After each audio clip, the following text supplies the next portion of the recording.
नमस्कार। अहिले धेरैको मुखबाट सुनिन्छ कि धेरै ठुलो राजनीतिक परिवर्तन भयो, धेरै ठुलो राजनीतिक परिवर्तन भयो, धेरै ठुलो राजनीतिक परिवर्तन भयो। विभिन्न समय र कालखण्डमा राजनीतिक परिवर्तन नभएको भन्ने होइन। अझ योभन्दा पनि ठुला ठुला राजनीतिक परिवर्तनहरू हाम्रो देशमा विभिन्न काल समय खण्डमा भएका थिए।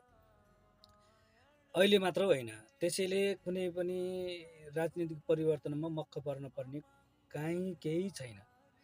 राजनीतिक परिवर्तनले हुनेवाला केही पनि छैन। सिर्फ परिवर्तन केमा चाहिँ हुनुपर्छ भने देशमा परिवर्तन हुनुपर्छ। देशमा परिवर्तन भन्ने बित्तिकै ठुला ठुला बिल्डिङ र ठुला ठुला बाटोले मात्र देशमा परिवर्तन भन्ने हुँदैन। देशमा परिवर्तन हुनको लागि शिक्षा, स्वास्थ्य, कृषि र पर्यटनमा परिवर्तन हुनपर्छ। जरुरत देखिन्छ।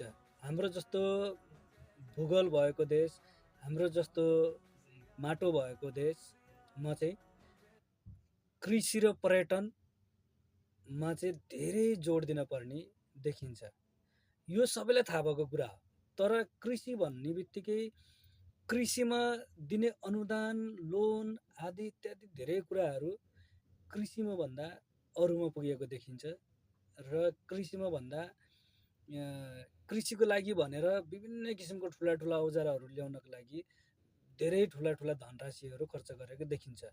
तर अबको सरकारले चाहिँ के गरोस् भने त्यस कृषिमा ल्याउने कुनै पनि सरसामानहरू हाम्रो देशलाई सुहाउने खालको र हाम्रो देशको कृषकहरूले मागेका अनुसारले हुन पर्यो र पर्यटन विकास गर्नको लागि धेरै ठुलो बाटो होइन।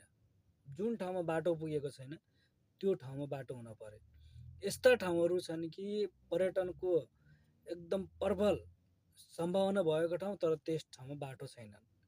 त्यस्तो ठाउँहरूमा बाटो आओस् र यस्ता किसिमको परिवर्तनहरू शिक्षामा पनि ब्याचलरसम्मको शिक्षा निःशुल्क होस् र शिक्षा र स्वास्थ्यमा र पर्यटन र कृषिमा एकदम जोड दिइयो भने बल्ल हाम्रो देशको परिवर्तन हुन्छ।